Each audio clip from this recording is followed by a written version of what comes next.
उत्पत्ति उसका 17वां अध्याय और उसका 1, 2 और 3। Genesis chapter 17 versus 1, 2, 3। बाइबल की पहली पुस्तक उत्पत्ति 17वां अध्याय उसके 3 पद। जब अब्राम 99 वर्ष का हो गया, तब यहोवा ने उसको दर्शन देकर कहा, मैं सर्वशक्तिमान ईश्वर हूं, मेरी उपस्थिति में चल और सिद्ध होता जा। मैं तेरे साथ वाचा बांधूंगा और तेरे वंश को अत्यंत ही बढ़ाऊंगा। तब अब्राम मुंह के बल गिरा और परमेश्वर उससे यूं बातें करता गया। अब्राम के जीवन में 16वें अध्याय में हम देखते हैं कि एक मिस्री दासी के द्वारा उसको एक संतान उत्पन्न होता है। उस संतान का नाम इश्माएल रखा गया। उस घटना के 13 साल बाद बाइबल में रिकॉर्डेड वॉइसेस में परमेश्वर की आवाज अब्राम के पास पहुंच रही है। बोलिए 13 साल बाद, जोर से बोलिए 13 साल बाद परमेश्वर की आवाज अब्राम के पास में पहुंच रही। इन 13 साल के अंदर अब्राहम के घर में इस्माइल बड़ा हो रहा है। शायद अब्राहम को लग रहा है कि जो वायदा प्रभु ने मेरे जीवन में किया, वो वायदा इस्माइल के द्वारा क्या होने जा रहा है? पूरा होने जा रहा है और कोई संभावनाएं नहीं है, क्योंकि यहां पे उपज शुरू हो रहा है जब अब्राम 99 वर्ष का हो गया, तब यहोवा ने उसको दर्शन देकर कहा, अब्राम, मानसिक रीति से तेरी आयु उस कगार पर पहुंच चुकी है जहां पर तेरे जीवन में अब कोई संभावनाएं नहीं बची है, लेकिन तेरा परमेश्वर उम्र के उस पड़ाव में तुझसे बातचीत करने में रुचि रखता है। आज की सुबह जितने लोग यहां पर बैठे हुए, मैं आपसे कहना चाहूंगा, मानसिक दृष्टिकोण में आपकी विचारधाराओं के आधार पर, आपके आंकलन के आधार पर आपके अंदर से आवाज गूंज रही होगी, अब देर हो गया, अब तेरा समय बीत गया, अब तेरे जीवन में कुछ नहीं हो सकता। लेकिन आज की सुबह आपका परमेश्वर आपसे कहता है, उम्र के इस पड़ाव में, असंभावनाओं के उस माहौल के अंदर आपका परमेश्वर आपसे बातचीत करने में रुचि रखता है। विश्वास करने वाले अपने हाथों को उठाकर प्रभु को धन्यवाद दीजिए, क्योंकि हमारा परमेश्वर हम में हार नहीं मानता। हालेलुया।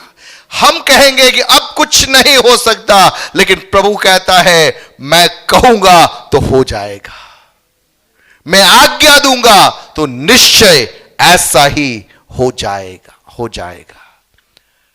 अब्राहम के जीवन में 99 वर्ष के उस पड़ाव में परमेश्वर उसके सामने अपने आप को प्रकट कर रहा है। बाइबल के अंदर की खासियत यह है कि हमारा परमेश्वर हमारे व्यक्तिगत जीवन के आवश्यकताओं के पड़ाव पर, उस आवश्यकताओं के अनुसार वह हमसे मुलाकात लेता है। या दूसरे शब्दों में, वह हमारे लिए वह बन जाता है जो हमें उस समय जरूरत होती है। जब हमें बीमारी के हालात में हमें चंगाई चाहिए, हमारा परमेश्वर हमारे लिए चंगाई दाता बन जाता है। मार्ग में जब हम उलझे हुए हैं, हमें नहीं मालूम कौन से मार्ग से आगे बढ़ना है, ऐसे समयों में वह हमारे लिए मार्ग बन जाता है। हमारे जीवन में जब हम भटकते रहते हैं, वह हमारे लिए चरवाहा बन जाता है। अंधियारे में जब हम उलझे हुए हैं, वह हमारे लिए ज्योति बन जाता है। अब्राहम के जीवन के इस पड़ाव में परमेश्वर अब्राहम को अपने आप को प्रकट कर रहा है। यह प्रकटीकरण इसके पहले बाइबल में कहीं भी ऐसा प्रकटीकरण नहीं हुआ जो हम 17वें अध्याय में देख रहे हैं। और इसके बाद भी हर जगह परमेश्वर ने अपने आप को उस रूप में प्रकट नहीं किया, विशेष करके परमेश्वर ने अब्राहम के जीवन में, इसहाक के जीवन में, याकूब के जीवन में और मूसा के जीवन में अपने आप को प्रकट किया कि मैं सर्वशक्तिमान परमेश्वर हूं। मूसा से जब प्रभु बातचीत कर रहा था तब प्रभु ने मूसा से कहा, अब्राहम, इसहाक और याकूब के सम्मुख मैं सर्वशक्तिमान परमेश्वर बनकर जैसे मैंने अपने आप को प्रकट किया वैसे ही मैं अपने आप को क्या कर रहा हूं, तेरे जीवन में प्रकट कर रहा हूं। प्रकाशन एक शब्द मैं कई बार यहां पर इस्तेमाल में लेता हूं, जो छिपा हुआ है। जब उस चीज को हमारे सम्मुख प्रकट किया जाता है हम उसको क्या बोलते हैं, प्रकाशन, रेवलेशन, दैट इज रिवील्ड, जिसे हम अपनी बुद्धि से समझ नहीं सकते, जिसे हम अपने ज्ञान से पहचान नहीं सकते, जो छिपा हुआ है उसे हमारे सम्मुख क्या किया जा रहा है, प्रकट किया जा रहा है, रिवील किया जा रहा है। कुछ चीजें हम खोज निकालते हैं, कुछ चीजें हम खोज नहीं निकाल सकते, वो क्या किया जाता है, प्रकट किया जाता है। दोनों में फर्क है, आप समझ रहे? कुछ चीजें हम ढूंढ निकालते हैं अपनी बुद्धि से, अपने प्रयासों से, जुगाड़ से हम ढूंढ निकालते हैं, लेकिन रेवलेशन या प्रकाशन आप नहीं ढूंढ सकते, आपको आपका परमेश्वर क्या करता है, आपकी आंखें खोलकर आपके सामने प्रकट करता है। मेरे और आपके व्यक्तिगत जीवन के अंदर अलग अलग अनुभवों से जब हम गुजरते हैं, हमें लगता है कि इस अंधियारे की तराई में से होकर मैं जा रहा हूं, हमें लगता है कि मृत्यु की वादी से होकर मैं जा रहा हूं, हमें लगता है कि ये तो आंसुओं की तराई है। लेकिन आज की सुबह मैं कहना चाहूंगा, आपको लग रहा है कि ये मृत्यु की वादी है, आपको लग रहा है कि आंसू की तराई है, लेकिन आपका परमेश्वर आपके जीवन में अपने आप को एक नए तरीके से प्रकट करने के लिए आपके जीवन में एक अवसर दे रहा है। अब्राहम के जीवन में अगर पहले ही वायदे पूरे हो जाते तो परमेश्वर को सर्वशक्तिमान परमेश्वर करके प्रकट करने की जरूरत नहीं होती। अब्राहम जब 99 वर्ष में हो गया, जब उसके अंदर पुत्रोत्पादन की शक्ति समाप्त हो गई, परमेश्वर क्या कह रहा है, मैं सर्वशक्तिमान ईश्वर हूं। हालेलुया। आज के सुबह मैं कहना चाहूंगा, वही परमेश्वर इस उपवास प्रार्थना के अंदर, इस सप्ताह के पहले दिन जब हम प्रभु की उपस्थिति में आए हैं, वह मेरे और आपके जीवन के अंदर कहना चाहता है, तेरी परिस्थिति कितनी भी विकट क्यों न हो, लेकिन मैं सर्वशक्तिमान ईश्वर हूं। हालेलुया। बोले सर्वशक्तिमान ईश्वर, सर्वशक्तिमान ईश्वर। और प्रभु कहता है कि क्या मेरे लिए कोई कार्य कठिन है? Is there anything too hard for me? मेरे लिए कोई कार्य कठिन नहीं है, कोई कार्य कठिन नहीं है। देखिए, हमें किंतु परंतु ये सब चीजों में हम उलझते हैं। प्रभु को किंतु परंतु में उलझने की जरूरत नहीं है, क्योंकि उससे मालूम है वह जो कहेगा वो हो जाएगा। कैसे होगा वो हमारी टेंशन नहीं है, वो हमारी टेंशन नहीं है। प्रभु कहेगा हो जाएगा, प्रभु कहेगा हो जाएगा। द्वार बंद है, प्रभु कहेगा द्वार खुल जाएगा। द्वार खुला है, प्रभु कहेगा द्वार बंद हो जाएगा, क्योंकि वो परमेश्वर है, वो सर्वशक्तिमान है। हालेलुया। वो कैसा परमेश्वर है? सर्वशक्तिमान परमेश्वर। जोर से बोले सर्वशक्तिमान परमेश्वर। अपने हाथों को उठा के बोले सर्वशक्तिमान परमेश्वर, सर्वशक्तिमान परमेश्वर।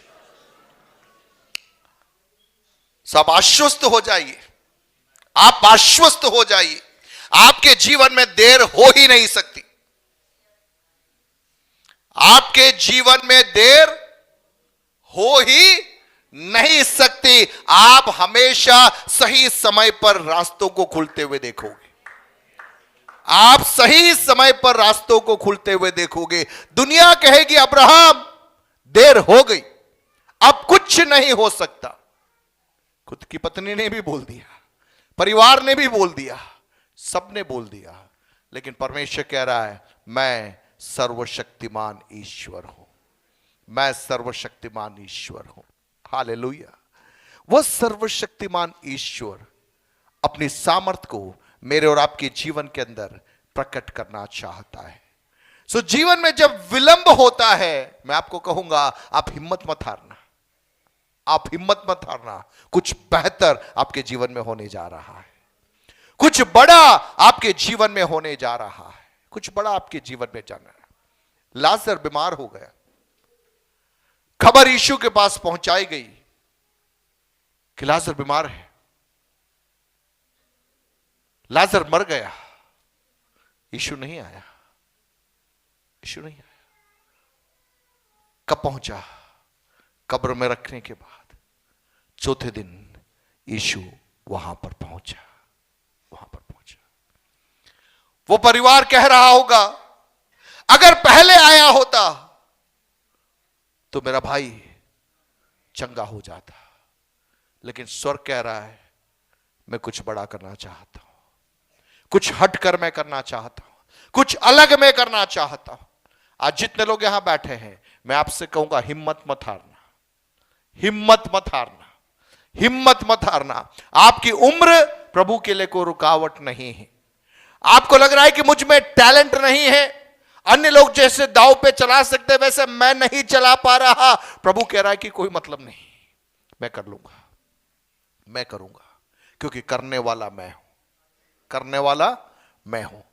देखिए, सर्वशक्तिमान परमेश्वर, ऑल पावरफुल, उस शब्द का अर्थ ही यह है कि जो बातें तुझसे नहीं हो सकती, उन सारी बातों को कौन कर सकता है? तेरा परमेश्वर कर सकता है, कर सकता है। बोले वो सब कुछ कर सकता है, जोर से बोले वो सब कुछ कर सकता है, वो सब कुछ कर सकता है। हमें अपने आप को याद दिलाना कि मेरा परमेश्वर सब कुछ कर सकता है। हम जब इस संसार में रहते हैं, हम कई चीजों की डेडलाइन होती है, कई चीजों की तारीख होती है, ऐसा ऐसा हो सकता है, यहां हो सकता है, ऐसा करके बैठते हैं। लेकिन मैं आपको वचन के आधार पर आज की सुबह कहना चाहूंगा, प्रभु कह रहा है कि मैं इन सब के परे होकर तुम्हारे लिए काम को कर सकता हूं, तुम्हारे लिए कार्य को कर सकता है। देखिए, इजराइलियों की भोजन की व्यवस्था 40 साल के लिए परमेश्वर ने कहां से की? कौन सी रसोई में खाना पकाया? कौन सा मोबाइल किचन चलाया? परमेश्वर ने स्वर्ग से उनके लिए प्रबंध किया कि नहीं किया? कितने लोग विश्वास करते कि किया? किया। तो वो प्रभु क्या आज हमारे लिए नहीं कर सकता? मेरे लिए, आपके लिए नहीं कर सकता? कर सकता है, लेकिन हमें विश्वास करना है। क्यों नहीं होता है? क्योंकि हम विश्वास नहीं करते, हम विश्वास नहीं करते, हम उसकी बाट नहीं जोह रहे। देखिए, 40 साल तक इजरायली लोग जब मरुभूमि में चलते थे, हम कहते हैं कि वे कुड़कुड़ाते थे, वे प्रभु के खिलाफ बात करते थे। वो सब बातें सही है, रात को कितना भी कुड़कुड़ाए, सुबह उठते ही घर से बाहर निकलते, किसकी तलाश में निकलते? हुए मन्ना की तलाश में निकलते। हालेलुया। सुबह उनको मालूम था कि क्या मिलेगा? मन्ना मिलेगा, मन्ना मिलेगा। प्रभु का आत्मा आज की सुबह कहना चाहता है, 2024 के आखिरी महीनों के अंदर जब हम आ पहुंचे हैं, प्रभु कह रहा है कि इन दिनों के अंदर स्वर्गीय प्रबंधों को हम देखने जा रहे हैं। जैसे मैंने कहा, बाइबल के अंदर 7 जगहों के अंदर सर्वशक्तिमान करके परमेश्वर ने क्या किया? अपने आप को प्रकट किया, अपने आप को प्रकट किया। अब्राहम के जीवन में, याकूब के जीवन में, इसहाक के जीवन के अंदर प्रभु ने अलग अलग पड़ावों में अपने आप को प्रकट किया। और हर बार जब उसने अपने आप को सर्वशक्तिमान करके प्रकट किया, उस प्रकटीकरण के अंदर परमेश्वर की भरपूरी की आशीष को परमेश्वर ने वहां पर व्यक्त किया। बोले प्रॉमिस ऑफ अबंडेंस, भरपूरी की आशीष। कौन सी आशीष? भरपूरी की आशीष। मैं सर्वशक्तिमान हूं, मैं क्या करूंगा? तुझे भरपूरी में लिए चलूंगा, लिए चलूंगा। यहां से 3 बातें आज मैं आपके बीच में रखना चाहूंगा। 10 मिनट के अंदर हम समाप्त करेंगे। वहां लिखा है कि मैं सर्वशक्तिमान ईश्वर हूं। God revealed himself. परमेश्वर ने अपने आप को प्रकट किया। कैसे प्रकट किया? मैं सर्वशक्तिमान ईश्वर हूं, ईश्वर हूं। हमें इन 21 दिनों में प्रभु से प्रार्थना करना है, प्रभु यह प्रकटीकरण हमें चाहिए, हमें यह प्रकटीकरण चाहिए। कौन सा प्रकटीकरण? हमारे प्रभु की सामर्थ्य का प्रकटीकरण। आपकी समस्या कितनी भी बड़ी क्यों ना हो, आपकी चुनौती कितनी भी बड़ी क्यों ना हो, आपको लग रहा है कि अब कुछ नहीं हो सकता, सब कुछ समाप्त हो गया, लेकिन प्रभु कह रहा है मैं अपने आप को सर्वशक्तिमान ईश्वर के समान प्रकट करना चाहता हूं, पहली चीज। दूसरा, मेरी उपस्थिति में चल, वॉक इन माई प्रेजेंस। जब परमेश्वर अपने आप को सर्वशक्तिमान के रूप में प्रकट करता है तो प्रभु हमसे क्या चाह रहा है कि हम किस में चलें? उसकी उपस्थिति में चले। बोले उपस्थिति में चलना है, उपस्थिति में चलना है। उपस्थिति में चलने का मतलब, अभी आप 2 घंटा यहां पर बैठे हुए, आराधना भवन में आकर बैठे हुए, सारे बच्चे इधर ध्यान देना, बड़े लोग इधर ध्यान देना। ओके, आप कहां बैठे? उपस्थिति में बैठे, है ना? मेरी उपस्थिति में बैठे। मैं अभी पास्टर हूं, मैं यहां पर आगे खड़ा हूं और मैं आप सबको क्या कर रहा हूं? देख रहा हूं। सब लोग आंखें उठा के मेरी ओर देखो, कम ऑन। मैं आप सबको क्या कर रहा हूं? देख रहा हूं, आप सबको देख रहा हूं। ये 2 घंटे जब आप यहां बैठते हैं, या 2.5 घंटे जब आप यहां बैठते हैं, आप में से कोई भी यहां बैठ के लड़ाई नहीं करेगा, यहां बैठकर किसी की बुराई भी नहीं करेगा, यहां बैठकर गाली गलौज भी, यहां बैठकर झूठ भी नहीं बोले। क्यों नहीं बोलेगा?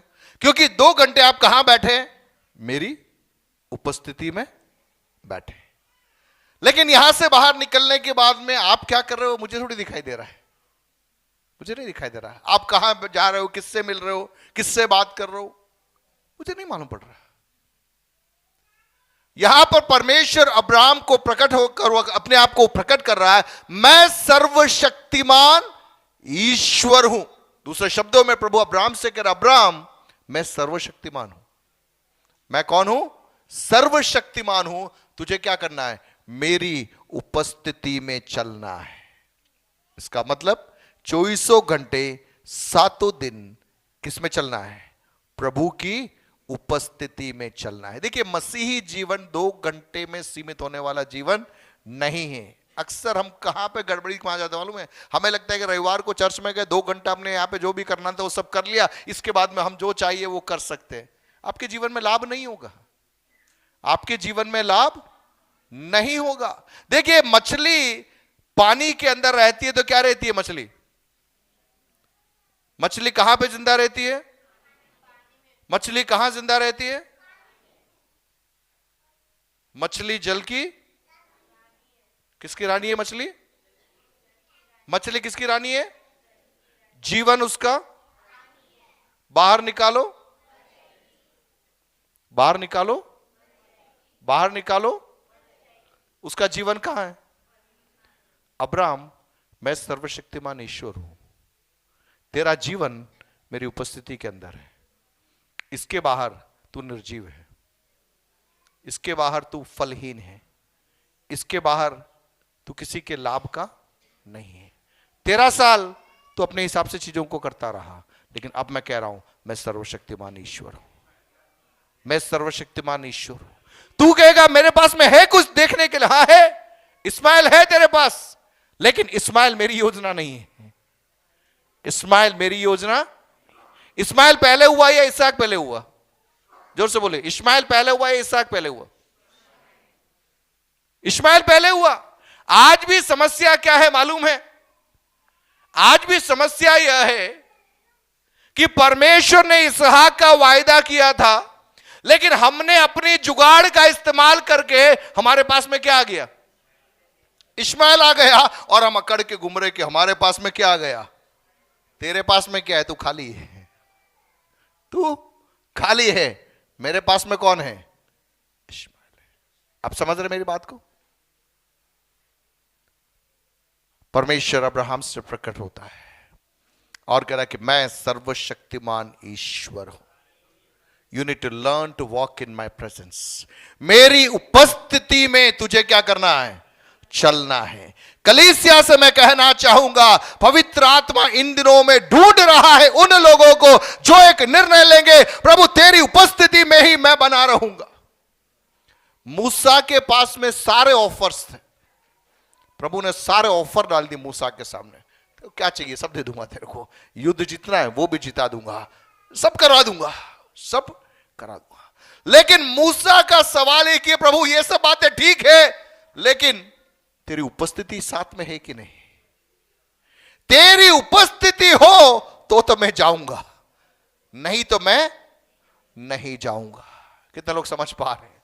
प्रभु की उपस्थिति हो तो मैं जाऊंगा, नहीं तो मैं जाने वाला नहीं है। स्वर्गदूत नहीं चाहिए मुझे, प्रतिज्ञा है मुझे नहीं चाहिए, कनान देश मुझे नहीं चाहिए। मुझे क्या चाहिए? तेरी उपस्थिति मुझे चाहिए। हालेलुया। परमेश्वर का आत्मा आज की सुबह मुझसे और आपसे व्यक्तिगत रीति से बातचीत करना चाहता है। जब वो अपने आप को एक अलग स्तर के अंदर आपके सम्मुख अपने आप को वो प्रकट करता है, तो एक बड़ी डिमांड वो आपसे चाहता है। अब्राहम, यदि मैं अपने आप को सर्वशक्तिमान के रूप में तेरे सामने प्रकट कर रहा हूं, मैं तुझसे चाह रहा हूं you need to walk in my presence. आप समझ रहे? देखिए, हमारे अंदर वो एक रियलाइजेशन आ जाए कि मछली पानी के बाहर मर जाएगी तो मछली पूरा प्रयास करेगी क्या करने के लिए? पानी के अंदर बनी रहने के लिए। गलती से अगर बाहर आ भी जाए तो भी वो रेंग कर कुछ भी करके क्या करेगी? वो पानी के अंदर जाएगी, क्योंकि बाहर क्या है कि वो मर जाएगी। पानी के बिना वो फड़फड़ाती है। एक सही विश्वासी, एक आत्मिक व्यक्ति वही होता है जो उपस्थिति के बाहर वो फड़फड़ाने लग जाता है, वो निर्जीव होने लग जाता है। उसको लगता है कि अब कुछ हो नहीं सकता, क्योंकि वो समझ गया कि मेरा जीवन उपस्थिति के अंदर है, मेरा अस्तित्व उपस्थिति के अंदर है। हालेलुया। देखिए, इस्माइल के साथ में भी कॉम्प्रोमाइज करके हम चल सकते हैं, लेकिन वो प्रभु की योजना नहीं है। प्रभु की योजना नहीं है। आज बहुत तेरे लोग, मैं कह रहा बहुत तेरे लोग समझ ही नहीं पाए हैं।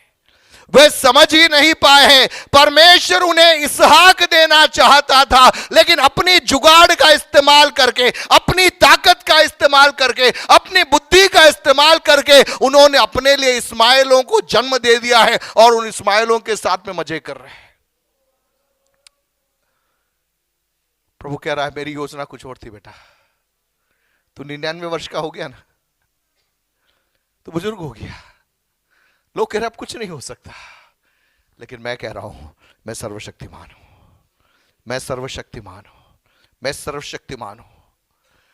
13 साल पहले भी चाहिए तो प्रभु अपने आप को अब्राहम के सामने प्रकट कर सकता था, मैं सर्वशक्तिमान हूं, प्रकट कर सकता था।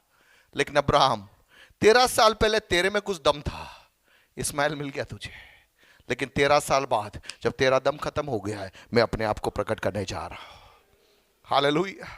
संसार में लोग दिमाग का इस्तेमाल करके, जोड़ तोड़ का इस्तेमाल करके कई चीजों को एकत्रित कर लेंगे, लेकिन अगर तुझे खाली भी रहना पड़े, तू खाली रहने के लिए तैयार हो जा, एक ही निर्णय के साथ में, जब तक मेरा प्रभु मेरे लिए नहीं प्रकट कराएगा मैं नहीं करूंगा। एक बड़ा निर्णय है प्रियो, आसान नहीं है। देखिए, प्रभु के पीछे सच्चाई के साथ में चलना आसान काम नहीं है। मेरे जीवन के अनुभव से मैं बोलना चाहूंगा, कईयों के जिंदगी के अनुभव से मैं बोलूंगा, चट्टान पर नींव डालना आसान नहीं है, बालू पर नींव डालना बड़ा आसान है, बड़ा आसान है, बड़ा आसान है। बहुत जल्दी चीजें बन जाती है, लेकिन सावधान, आंधी तूफान जब आएगा बालू की नींव वाला गिर जाएगा, लेकिन जिसकी नींव चट्टान पर है केवल वह ही खड़ा रहेगा, वह ही खड़ा रहेगा। और अंत का समय आसान समय नहीं है, वह आंधी तूफानों का ही समय है। एक मकान की परीक्षा कब होती है? जब आंधी तूफान आए। अगर आंधी तूफान ही नहीं आए तो फिर मकान का मतलब क्या रहेगा? आपका मकान मजबूत है या नहीं यह कब मालूम पड़ेगा? जब आंधी तूफान चलेगा। आंधी तूफान चलेगा। आंधी तूफान आपको बर्बाद करने के लिए नहीं, लेकिन आपने जो मकान बनाया है वो मकान मजबूत है या नहीं, इस बात को साबित करने के लिए परमेश्वर क्या करता है? अनुमति देता है। देखिए, प्रभु बड़ा दयालु है। प्रभु बड़ा दयालु है। दयालु होने के कारण क्या करता है? वो बड़ी आंधी तूफान आने से पहले छोटी आंधी तूफान को भेजता है कि हम एक बार अपने आपे में आ जाए कि हमारा मकान है या बिखर रहा है, लेकिन बड़ा आंधी तूफान आने वाला है। अंत के दिनों के जो चिन्हों में से एक चिन्ह है, आंधी और तूफान आएगा। कौन सा आंधी और तूफान? विश्वास में जो लोग खड़े हैं उनको उखाड़ फेंकने वाला आंधी तूफान। वचन में जो नहीं खड़े हैं उनको उखाड़ फेंक देने वाला आंधी तूफान इन दिनों में चल रहा है। अच्छे अच्छे लोग विश्वास से पीछे जा रहे हैं। क्यों? उनकी नींव मजबूत नहीं है। उनको यही नहीं मालूम कि वचन में क्या लिखा है। पिछले दिनों में जब मैं प्रार्थना कर रहा था इस उपवास प्रार्थना के लिए, तो पवित्र आत्मा मेरा ध्यान प्रकाशित वाक्य के अंदर लेके गए और एक पद मेरे दिल में दिया, मैं उसको पढ़ना चाहूंगा।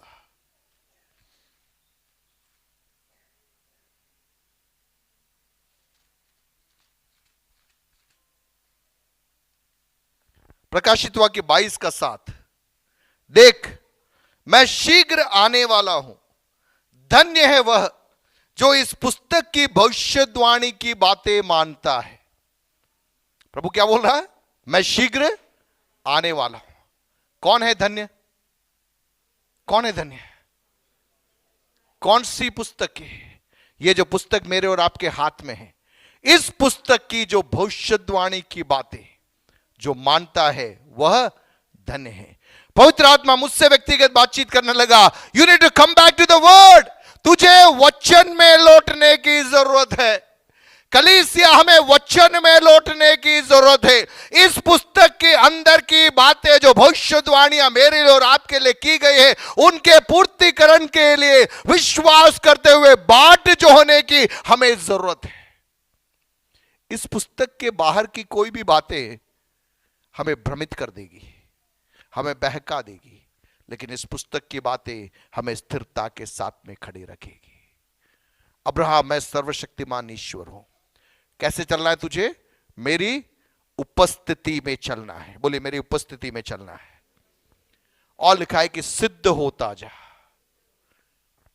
क्या होता जाना है? बी ब्लेमलेस, झुर्री रहित, दाग रहित तुझे होता जाना है। देखिए, परमेश्वर मेरे लिए और आपके लिए अपने आप को सर्वशक्तिमान ईश्वर के रूप में जब वो प्रकट करता है, तो वो चाह रहा है हम उसकी उपस्थिति में ही बने रहने का निर्णय ले। पहली चीज। दूसरा, वो चाह रहा है हम सिद्ध होते जाए, हम झुर्री रहित होते जाए, हम दाग रहित होते जाए, क्योंकि जो सिद्ध होगा उसे ही परमेश्वर कहां लेके जा सकता है? अपने साथ में लेके जा सकता है। वो दुल्हन को लेने आ रहा है, लेकिन दुल्हन क्या होनी चाहिए? झुर्री रहित होनी चाहिए। वचन रूपी उस दूत के द्वारा हमें अपने आप को क्या करना है? शुद्ध करना है। देखिए, वचन हमें शुद्ध करता है। वचन हमारी कमियों को हमारे अंदर से बाहर निकालता है। जहां पर वचन नहीं है वहां पर शुद्धिकरण नहीं है। जहां वचन नहीं है वहां पर क्या नहीं हो सकता? शुद्धिकरण नहीं हो सकता, नहीं हो सकता। वचन ही हमें शुद्ध करता है, वचन हमें प्यूरिफाई करता है। 3 बातें मैंने आज आपके सम्मुख रखी। मैं सर्वशक्तिमान ईश्वर, वो क्या चाह रहा है? हम कैसे चले? उसकी उपस्थिति में चले और क्या होते चले जाए? सिद्ध होते चले जाए, सिद्ध होते चले जाए। यह हमारी जीवन यात्रा होनी चाहिए। इजरायली लोग यहोशू के नेतृत्व में जब यर्दन के एक छोर पे पहुंचे, वहां लिखा है कि यर्दन तट के बाहर से बह रहा था। यर्दन नदी तट के बाहर से बह रही थी। इन लोगों को उस पार जाना है। यहोवा परमेश्वर ने यहोशू से बातचीत की और बोला, 12 याजकों को तू आदेश दी, परमेश्वर की वाचा का संदूक लेकर यर्दन नदी के अंदर वे उतर जाए, और जब उनके पैर यर्दन नदी में उतरेंगे, परमेश्वर क्या करेगा? उस यर्दन नदी के प्रवाह को प्रभु रोक देगा। परमेश्वर ने अपने आप को सर्वशक्तिमान के रूप में वहां पर प्रकट किया। उठा के नहीं बोला कि मैं सर्वशक्तिमान ईश्वर हूं, लेकिन उसने अपने कार्य के द्वारा वहां पर अपने आप को क्या प्रकट किया? उस बहने वाले नदी के प्रवाह को, आज की भाषा में कहा जाए, एक डैम बनाकर पानी के फ्लो को रोक दिया। एक बांध बनाकर पानी के फ्लो को रोक दिया। आप अपने मन में उस तस्वीर को जरा सोचिए, पानी बह रहा है, यहां पर एक डैम बन गया, तो इस तरफ पानी का भराव क्षेत्र बढ़ गया। माही डैम बना, गलियाकोट तक पानी भर गया, पहले पानी नहीं भरता था। डैम बनने के कारण वहां पर क्या हो गया, भराव क्षेत्र बढ़ गया। लेकिन दूसरी ओर जहां पर पानी पहले बह के निकलता था वहां पर सूखा है। जब डैम खोलेंगे तभी पानी आएगा। एक तरफ सूखा, दूसरी तरफ पानी भर गया। परमेश्वर ने अपने आप को सर्वशक्तिमान के रूप में इजराइलियों के सामने क्या किया, प्रकट किया। याजक लोग खड़े हैं बीच में, वाचा का संदूक उनके कंधों में है, वाचा का संदूक उनके कंधों में। लेकिन इस बात को ध्यान रखना, ये जो जन समुदाय है, इनको अनुमति नहीं है, इनको अनुमति नहीं है पानी के भराव को देखकर खड़े रहने की, इधर के सूखेपन को देखकर खड़े रहने की, या जो 12 याजक लोग हैं उनके इर्द गिर्द बैठने की अनुमति इनको नहीं है। क्योंकि यह चमत्कार प्रभु ने क्यों किया, प्रभु ने क्यों अपने आप को सर्वशक्तिमान करके प्रकट किया? रीजन क्या था? ये लोग इस सूखी भूमि में से होकर उस पार निकले, सूखी भूमि में से होकर उस पार निकले। मेरे और आपके व्यक्तिगत जीवन में परमेश्वर अपने आप को सर्वशक्तिमान करके वो प्रकट इसलिए करता है कि हम उसकी उपस्थिति में चले और चलते चलते हम सिद्ध हो जाए, ताकि उस प्रतिज्ञा के देश में हम पहुंच सके। कोई भी चमत्कार, कोई भी चमत्कार, कोई भी परमेश्वर का कार्य जो मेरे और आपके जीवन में होता है, यदि उसके कारण हम अनंतता की बातों को भूल जाते हैं, हम प्रभु की उपस्थिति को भूल जाते हैं और संसार की बातों में हम खो जाते हैं, तो वो चमत्कार का उद्भव परमेश्वर की ओर से नहीं है।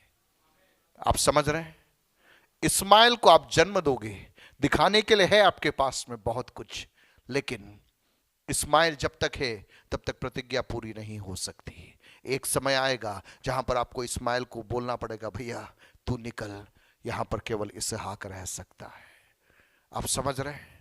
आत्मा में भविष्यवाणी में करना चाहूंगा, मेरे और आपके व्यक्तिगत जीवन के अंदर पवित्र आत्मा इन दिनों में भारत देश को देखकर भविष्यवाणी करना चाहता है। बहुत तेरे लोग गलत फहमी में इस्माइल को आशीष समझकर बैठे हुए, लेकिन प्रभु कह रहा है कि समय आने वाला है, समय आने वाला है, मैं अपने आप को सर्वशक्तिमान करके प्रकट करूंगा। और जब वो प्रकटीकरण होगा, जो मेरी उपस्थिति में चलेगा, उसको समझ में आ जाएगा कि भले ही दर्द होगा पर इस्माइल को अलग करना पड़ेगा, तो ही इसहाक के द्वारा परमेश्वर के वायदों के पूर्तिकरण को मैं अपने जीवन के अंदर देख पाऊंगा।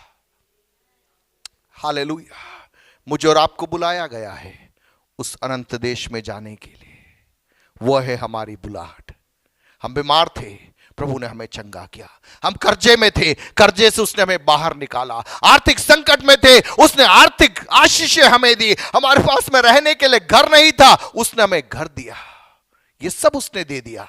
अपने आप को प्रकट किया कि मैं सर्वशक्तिमान हूं, और वो कह रहा कि बेटा वॉक इन माय प्रेजेंस, मेरी उपस्थिति में चल, मेरी उपस्थिति में चल, तो सिद्ध होता जा, तो सिद्ध होता जा। संसार में केवल एक नश्वर घर देने के लिए मैंने तुझे नहीं बुलाया। संसार में एक ऐसी चंगाई जिसमें वापस तू बीमार हो जाएगा, वो देने के लिए मैंने नहीं बुलाया। ये शरीर जो कमजोर हो जाएगा, वो शरीर में हमेशा रखने के लिए मैंने तुझे नहीं बुलाया। मैंने तेरे लिए एक ऐसा नगर तैयार किया है जिसको हाथों से नहीं बनाया गया है। मैं तुझे एक तेजोमय शरीर देना चाहता हूं, मैं तुझे महिमा के वस्त्र को देना चाहता हूं, तेरे आंखों से मैं आंसू को पोंछना चाहता हूं। उस नगर के अंदर मैं तुझे ले जाना चाहता हूं, लेकिन कंडीशन है ये, उसका रास्ता मेरा प्रेजेंस है। मेरी उपस्थिति के द्वारा ही तू वहां पहुंच सकता है। भीड़ भड़का वाला मामला नहीं है, संसार के आशीषों वाला मामला नहीं है। इन सब से धीरे धीरे करके तेरा मोह भंग हो जाएगा, और तब उसमें से जब तू बाहर निकलेगा, मेरी उपस्थिति को तू देख पाएगा। देखिए, सच्चाई बोलूं, मूसा के जीवन में जब उसके सामने ये उपस्थिति आ गई ना, मूसा कह रहा मुझे कनान भी नहीं जाना है। वो कह रहा है मुझे कनान भी नहीं जाना है। प्रभु कह रहा कि तू आएगा क्या पहाड़ पे? प्रभु तू अगर पहाड़ के ऊपर है, मैं कुछ दूध मधु सब वहां बहने दो, वो सब चलने दो, लेकिन मैं तो यहीं पे चला जाऊंगा। आप समझ रहे हैं, आत्मिकता का गहरा प्रकाशन मूसा ने पाया था। आत्मिकता का गहरा प्रकाशन मूसा ने पा लिया, तो वो क्या कहता है, यहां तक ठीक है, यही मैं चला जाऊंगा। हम कई बार कहते हैं कि मूसा ने मिस कर लिया, लेकिन मैं आपको कहूंगा मूसा ने मिस नहीं किया, उसके पास में बड़ा प्रकाशन मिल गया तो उसने उसको हल्का समझ लिया और वो वहां निकल गया। आप समझ रहे हैं, आप समझ रहे हैं। एलिया को समझ में आ गया, प्रभु ने कहा आजा बेटा, तू सीधे ऊपर आ जा, तू सीधे ऊपर आ जा। हानोक को समझ में आ गया, उसने कहा प्रभु तेरे साथ को मैं नहीं छोड़ूंगा, तेरे साथ में चलता रहूंगा। हानोक तो रुक के कुछ बनाता सही, नूहा ने तो जहाज बनाया था, मूसा ने तो तंबू बनाया था, लेकिन हानोक के कारण मेरे को कोई टेंशन ही नहीं है, मुझे तो तेरे साथ में चलना है। चलते चलते वो लोप हो गया, चलते चलते वो गायब हो गया। आप समझ रहे हैं, पवित्र आत्मा चाह रहा है शुद्धता की ओर, उसकी उपस्थिति में चलने के लिए वो अपने आप को प्रकट करता है। मैं सर्वशक्तिमान ईश्वर हूं। आपके जीवन में एक चमत्कार पिछले दिनों में आपने अनुभव किया है, आपने एक छुटकारे को देखा है। प्रभु कह रहा है it was for a purpose. आज आप खड़े हैं, एक उद्देश्य है। प्रभु कह रहा है कि मेरी उपस्थिति में चल, मेरी उपस्थिति में चल। एक निर्णय ले, मछली पानी के बगैर नहीं जी सकती, तेरी उपस्थिति के बगैर मैं नहीं जीऊंगा। उस उपस्थिति में जब हम चलेंगे, हम अपने आप को जांचेंगे, अपनी कमियों को प्रभु के सम्मुख एक एक करके हम सौंपेंगे। प्रभु हमें सिद्ध करता जाएगा, प्रभु हमें रूपांतरित करेगा। अपनी आंखों को बंद करें।